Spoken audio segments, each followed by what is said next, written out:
The crystalline dome of the Galactic arena stretched like an impossible soap bubble, refracting light from 1,000 alien suns. Beneath its curve, the crimson sands told stories of 10,000 years of combat. Each grain a memory of fallen warriors, each glitter a testament to species that had risen and fallen in the ultimate test of survival. Marcus Reyes felt the weight of humanity's hope pressing against his skin like a second uniform. His fingers traced the simple patch on his shoulder. A stylized Earth, blue and fragile against the gray of his regulation jumpsuit. Around him, the other competitors were living nightmares of evolutionary possibility. To his left, a Vorgax warrior towered 3 meters tall, its exoskeleton a living mosaic of fractal armor plates that shifted and realigned with each breath. Razor-sharp mandibles clicked a rhythmic threat, while 6 independently moving arms flexed with muscle groups that defied human understanding. Its eyes, not 2, but a cluster of 19 prismatic orbs, scanned the preparation chamber with predatory calculation. On the right, a silicon-based lifeform from the Nexus cluster rippled with impossible geometry. It wasn't truly a single being, but a collective consciousness housed in a crystalline form that could reshape itself instantaneously. Tendrils of living light danced across its surface, each movement a complex language of threat and potential.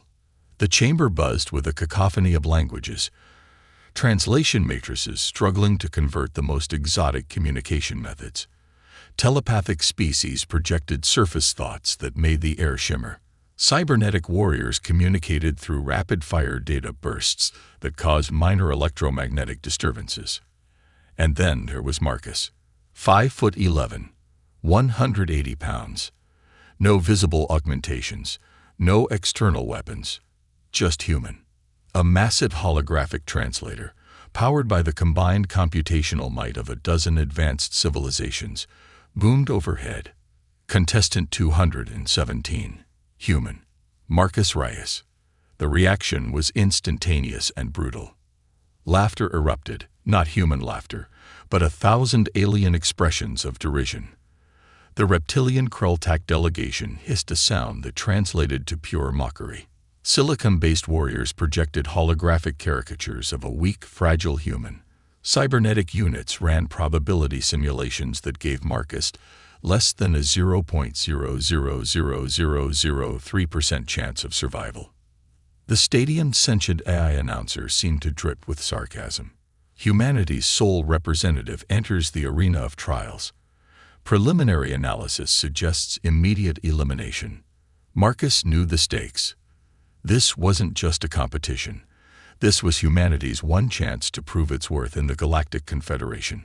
Failure meant permanent relegation to the lowest tier of sentient species, forever barred from interstellar trade, exploration, and respect. He remembered the words of Dr. Elena Rodriguez, the lead scientist who had selected him. "They'll underestimate you. That's your weapon." His mind drifted to the brutal selection process. Thousands of candidates had been tested beyond human limits. Survival scenarios that made special forces training look like a children's game.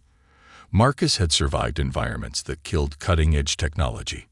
He had mapped radioactive zones, engineered escape from volcanic death zones, maintained human consciousness in conditions that should have broken any mind. The arena's inner doors began to slide open.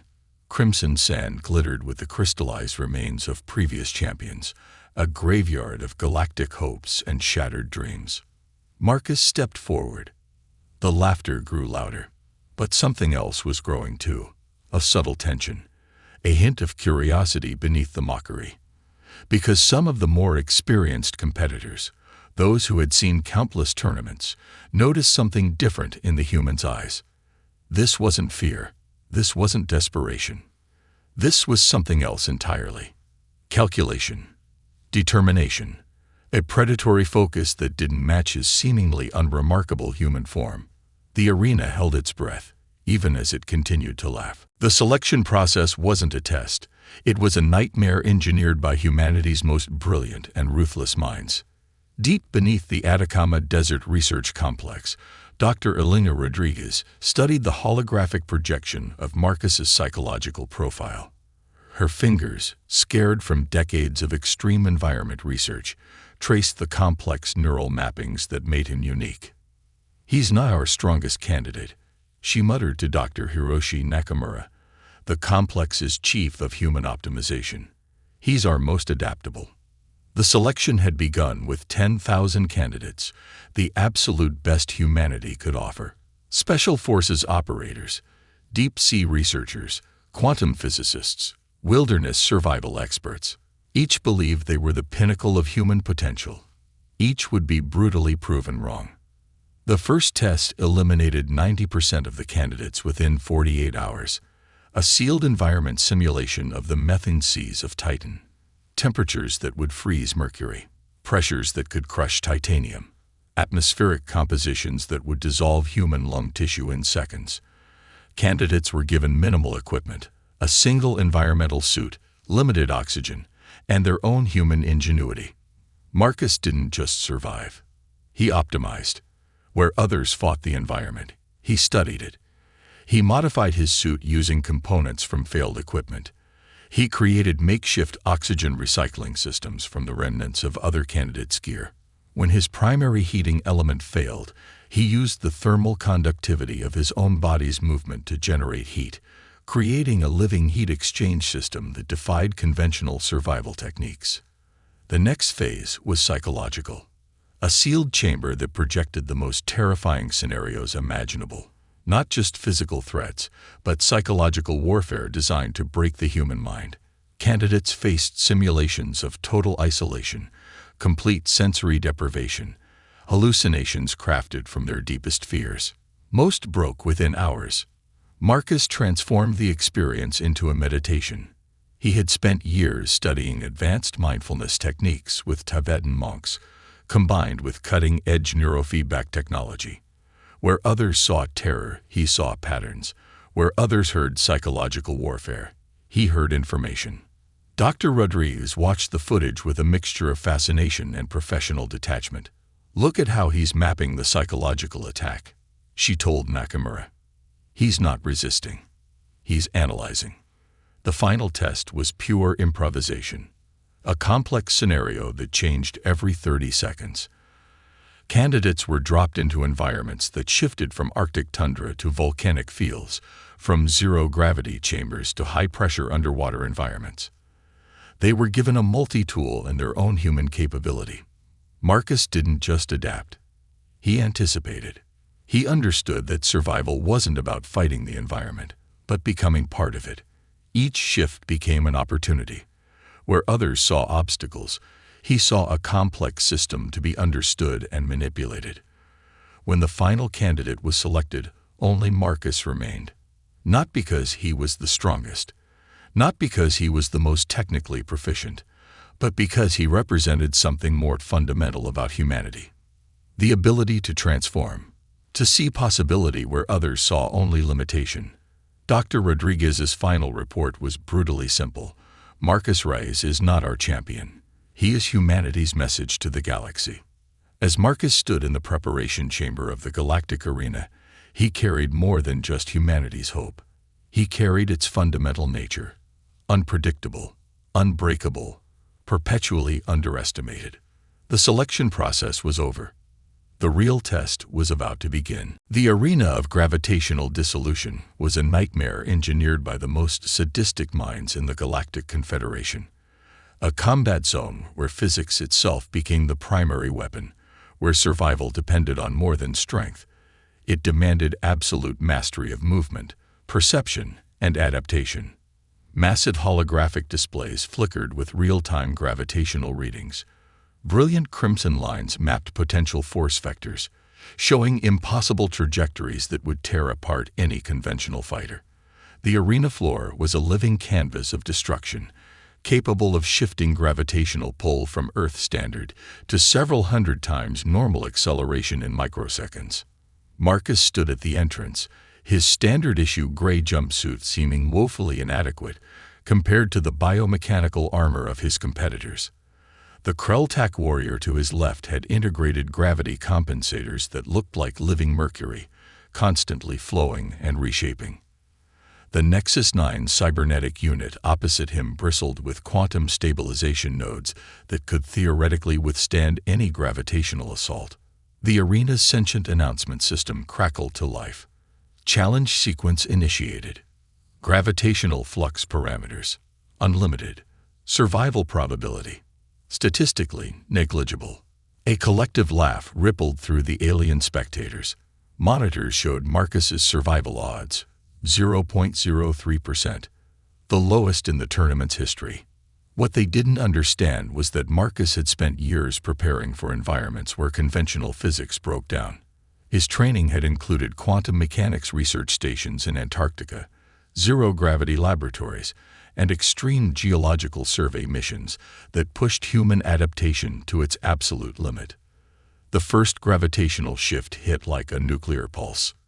Competitors were instantly transformed into ragdolls, violent projectiles hurled by forces that defied comprehension. The Krelltak warrior's advanced compensators failed spectacularly, its massive frame tumbling end over end, biomechanical armor shattering under impossible accelerations. Marcus moved differently. Where others fought against the gravitational assault, he became fluid. Each shift was not a threat, but information. His body wasn't resisting. It was listening to the fundamental language of physical force. Years of studying martial arts, quantum mechanics, and extreme environment survival collapsed into pure, instinctive movement. He wasn't just surviving. He was dancing. When gravity spiked to 300 times standard acceleration, most competitors were instantly crushed, bones liquefied.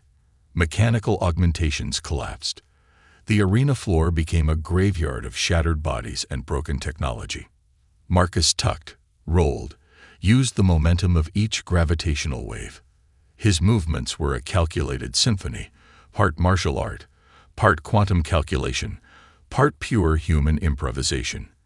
He used the bodies of fallen competitors as temporary platforms, understanding their structural integrity better than their original designers. The Nexus 9 unit, with its trillion calculation per second processing power, could only watch in electronic confusion. Its predictive algorithms broke down when confronted with Marcus's utterly unpredictable approach. Gravity became a weapon. Gravity became a dance. Gravity became a language that Marcus was fluently speaking. 3 minutes into the challenge, Marcus was the only competitor still moving, not just surviving, actively navigating an environment that should have been instantly fatal. The arena fell silent. Holographic displays flickered with impossible data. Probability matrices crashed. The fundamental assumptions of the Galactic games were being rewritten in real time. This wasn't just a human fighting. This was humanity demonstrating its fundamental nature. Adaptability transformed into an art form. When the gravitational challenge ended, Marcus stood alone, breathing slightly heavily, uniform slightly dusty, looking almost curious about what would come next. The arena had stopped laughing. The psychic crucible was designed to be humanity's absolute destruction. 12 of the galaxy's most powerful telepathic species converge, their collective mental energy capable of shattering consciousness like fragile glass. The chamber itself was a neural amplification matrix, transparent walls pulsing with bioluminescent energy that tracked every microscopic mental fluctuation. Previous champions had been reduced to hollow shells. Entire species had been mentally obliterated in moments, their consciousness shredded by the combined psychic assault. Marcus sat perfectly still, eyes closed, looking almost peaceful. The lead telepath, a Zen-core mindbreaker whose species had perfected psychological warfare over 10,000 generations, approached the neural interface. Its tentacular appendages connected to the psychic amplification grid, each tendril a conduit of pure mental destruction. Initiating penetration sequence, the arena's translation matrix announced, probability of human consciousness survival, 0.1%. The first wave hit like a mental tsunami. Primordial terror erupted, memories of every human's deepest fear condensed into a single crushing moment. Childhood nightmares, existential dread, the raw, primal fear of total isolation. Most minds would have instantaneously fractured. Marcus didn't resist.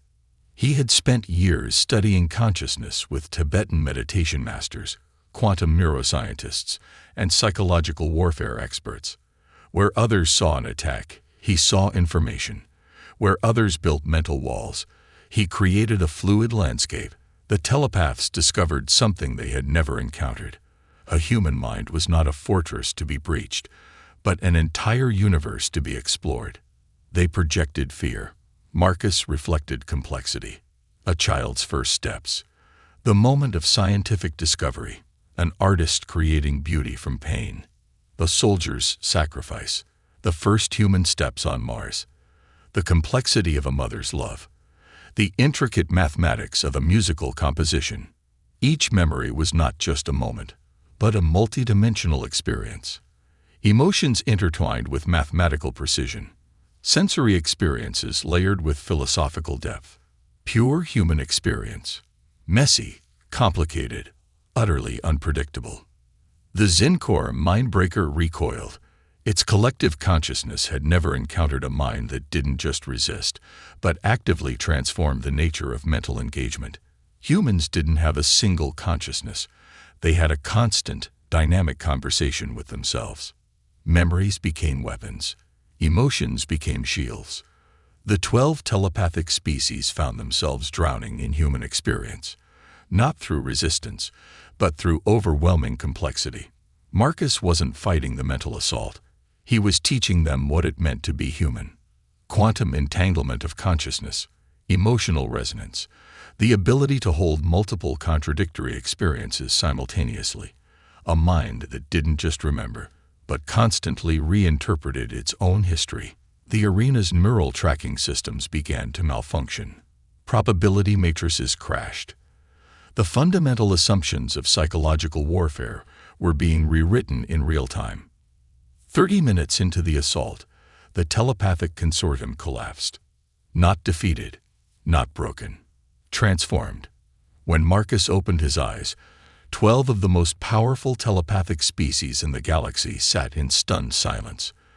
Their collective mental architecture had been fundamentally altered by a single human mind. The arena's announcement system could only generate one response. Challenge complete. Outcome unprecedented. Humanity had just redefined the very concept of psychological warfare.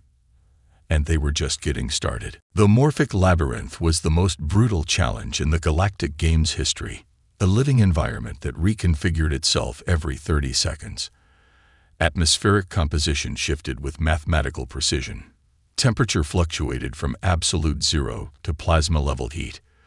Terrain liquefied, crystallized, became toxic gas, transformed into razor-sharp crystal formations.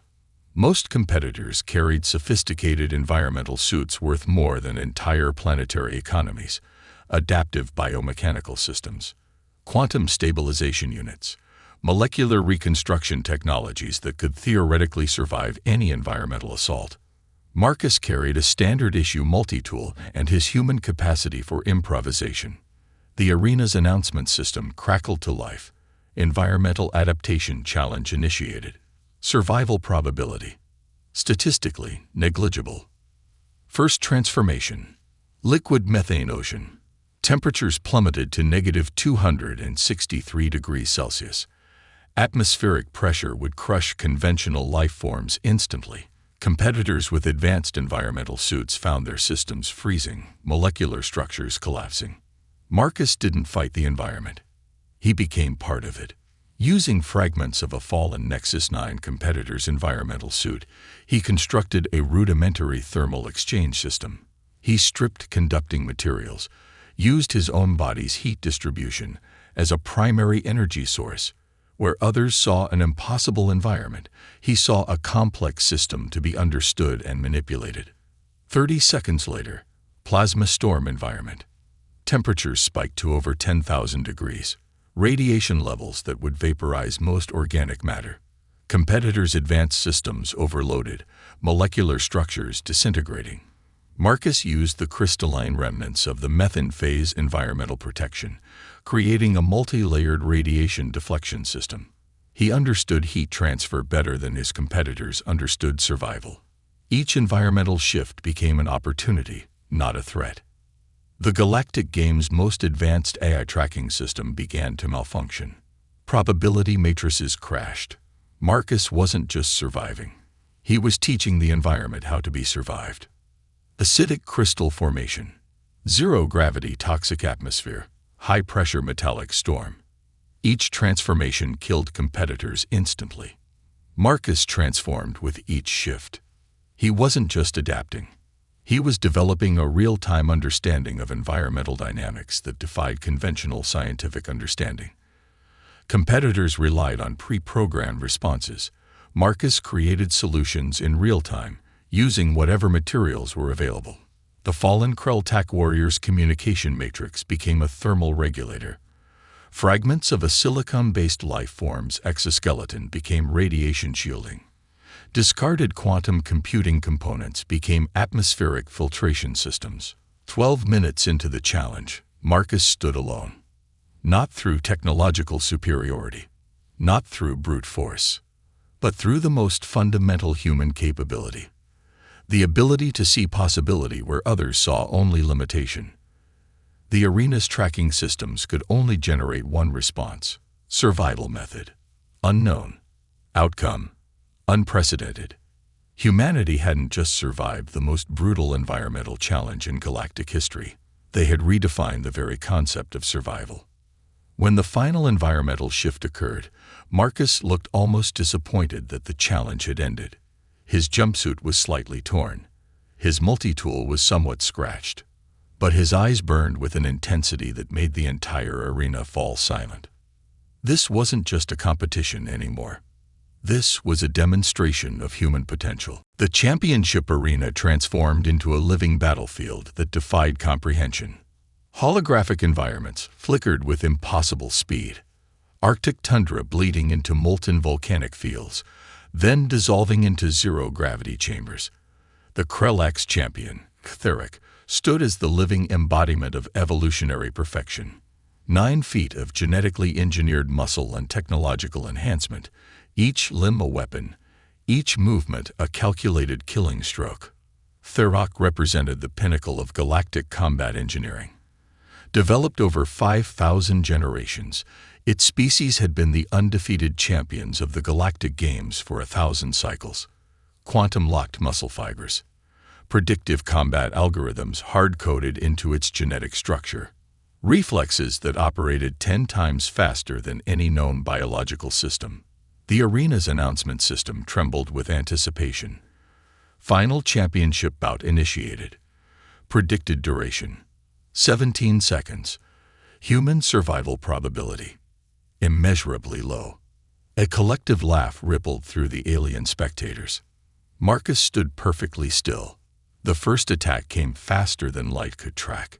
Ctheric moved with impossible speed. A living weapon that didn't just attack, but predicted every possible defensive response. Its body was a mathematical equation of combat, each movement calculated to exploit every possible weakness. Marcus didn't block. He didn't dodge. He listened. Every movement was information. Every attack was a language that Marcus understood at a fundamental level. Where Ctheric saw a fight, Marcus saw a complex system of motion, energy transfer, and probability. The Krell-Tak's champion's quantum-locked muscle fibers began to generate attacks that should have been physically impossible. Strikes that could simultaneously exist in multiple spatial locations. Combat algorithms that predicted and neutralized defensive responses before they could be conceived. Marcus moved like water. Not resistance, not avoidance, but a fundamental understanding of motion itself. Ctheric's combat algorithms began to fracture. Its predictive systems couldn't comprehend an opponent who didn't follow any known combat logic. Marcus wasn't fighting. He was teaching the very concept of combat. Each of Ctheric's perfect strikes found only empty space, not through speed, not through traditional evasion, but through a complete understanding of motion itself. The arena's tracking systems began to malfunction. Probability matrices crashed. The fundamental assumptions of combat were being rewritten in real time. 20 minutes into the battle, something unprecedented happened. Thurok, the undefeated champion of 1,000 cycles, began to learn. Its combat algorithms started to adapt, not just predict, but understand. The Krellax wasn't just fighting Marcus. It was being transformed by the very concept of human combat. This wasn't just a fight. This was a conversation, a fundamental exchange of understanding that transcended physical combat. When the final moment came, Marcus didn't defeat Thurok. He completed it. The arena fell into a silence so complete it seemed to pause the very concept of sound. Thurok knelt, not in defeat, but in something closer to recognition. Humanity had just redefined the very concept of combat, and they were just getting started. Silence descended like a physical force. The Galactic Arena, a structure that had witnessed the rise and fall of 1,000 civilizations, found itself fundamentally transformed. Holographic displays flickered with impossible data. Probability matrices crashed. Entire computational systems struggled to process what had just occurred. Marcus stood at the center of the arena, not as a conqueror, but as a living question mark. Thurok, the undefeated champion, remained in a posture of profound recognition. Its complex neural network was undergoing a transformation that would ripple through the entire Galactic Confederation. This wasn't defeat. This was something far more profound. The representatives of 12 different star-spanning civilizations watched in stunned silence. A Xincor diplomatic translator, its neural tendrils usually capable of instantaneous communication, struggled to find words. The human had done more than win a competition. He had rewritten the fundamental understanding of what it meant to be a sentient species. Dr. Elena Rodriguez, watching from the human delegation's viewing platform, allowed herself the smallest of smiles. They had prepared for this moment for decades, not just as a competition, but as humanity's first true introduction to the galactic community. The arena's sentient announcement system, after several failed attempts, generated a single response. Victor. Undetermined. Outcome. Unprecedented. Diplomatic channels that had been closed for centuries began to tremble. The Galactic Confederation's oldest members, species that had watched civilizations rise and fall for millennia, recognized something fundamental had changed. Humanity was no longer an unknown quantity. They were a wild card, an unpredictable variable that could not be calculated or contained. Thurok approached Marcus, moving with a fluidity that suggested something more than defeat. Its 19 prismatic eyes, each a complex sensory organ capable of perceiving reality in ways most species couldn't comprehend, studied Marcus with an intensity that went beyond physical observation. A communication began, not through words, not through traditional telepathic channels, but through a fundamental exchange of understanding that transcended language. The human delegation watched. They had prepared Marcus not just as a fighter, but as a living ambassador. Not to conquer, but to communicate. Not to defeat, but to understand. Diplomatic protocols that had existed for thousands of years began to dissolve. The Nexus Collective's representative, a being of pure computational energy, found its systems recalibrating. Humanity wasn't just another species to be categorized. They were a fundamental disruption to established galactic understanding. Marcus didn't celebrate. He didn't posture. He simply existed, a living demonstration of human potential. The arena began to understand that victory was never about defeating an opponent. It was about transforming the very concept of conflict. 12 different species watched as Marcus did something unprecedented. He extended his hand to Thurok, not in a gesture of triumph, but in a gesture of mutual recognition. The Galactic Confederation would never be the same. Humanity had just introduced itself to the galaxy, and they had done so in the most human way possible, by being utterly, beautifully unpredictable. 63 standard galactic cycles after Marcus's triumph, the universe had fundamentally changed.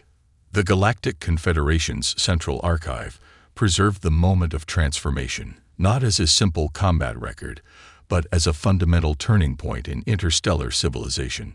Holographic displays across 1,000 worlds continued to analyze that single moment when humanity revealed its true nature. Dr. Elena Rodriguez, now the chief diplomatic liaison to the Galactic Confederation, stood before the Unified Species Council. Her presentation wasn't about military might or technological advancement. It was about something far more profound: the human capacity for radical adaptation. "We are not here to conquer," she explained to representatives from 217 different species. "We are here to understand. And in understanding, to transform." The ripple effects of the Galactic Games were unprecedented. Species that had been isolated for millennia suddenly found themselves re-examining their fundamental assumptions about intelligence, conflict, and cooperation. The Krillax, once the most militaristic species in the galaxy, underwent a complete societal transformation. Their entire civilization reimagined itself, moving from a warrior culture to a collaborative research network. Kitharak, the champion Marcus had faced, now led the Galactic Confederation's most important cultural exchange program. Diplomatic channels that had been frozen for thousands of years began to thaw. Humanity wasn't just invited to the table, they were becoming the architects of a new galactic understanding. Scientific exchanges exploded. Human researchers found themselves at the center of breakthrough after breakthrough. Not because they were the most technologically advanced, but because they approached problems with a unique combination of creativity, adaptability, and relentless curiosity. The Nexus Collective, a civilization of pure computational intelligence, discovered something remarkable about human thinking. Where most species saw problems as equations to be solved, humans saw them as stories to be understood. Their approach to complex challenges was less about calculation and more about narrative, about finding connections that defied traditional logic. Marcus himself had become something of a legend, not as a warrior, but as a symbol of human potential. He worked quietly now, leading interdisciplinary research teams that tackled challenges deemed impossible by other species. The arena of trials became a museum, not of combat, but of transformation. Visitors from across the galaxy studied the moment when everything changed. The holographic displays showed not just a fight, but a fundamental exchange of understanding that transcended physical conflict. Humanity's approach to the galaxy was uniquely complex. They didn't seek to dominate. They sought to understand. They didn't want to conquer. They wanted to collaborate. Species that had been enemies for millennia found themselves in unprecedented dialogues.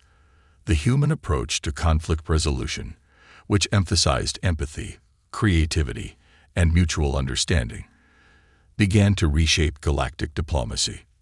Dr. Rodriguez's final report to the human government was simple yet profound. "We have introduced humanity to the galaxy, and in doing so, we have begun to reimagine what it means to be a civilization." The species that had once been laughed at had become the most sought-after diplomatic and research partners in the known universe. They had done so not through force, but through the most fundamentally human of capabilities, the ability to see possibility where others saw only limitation. The galaxy was listening, and humanity was just getting started.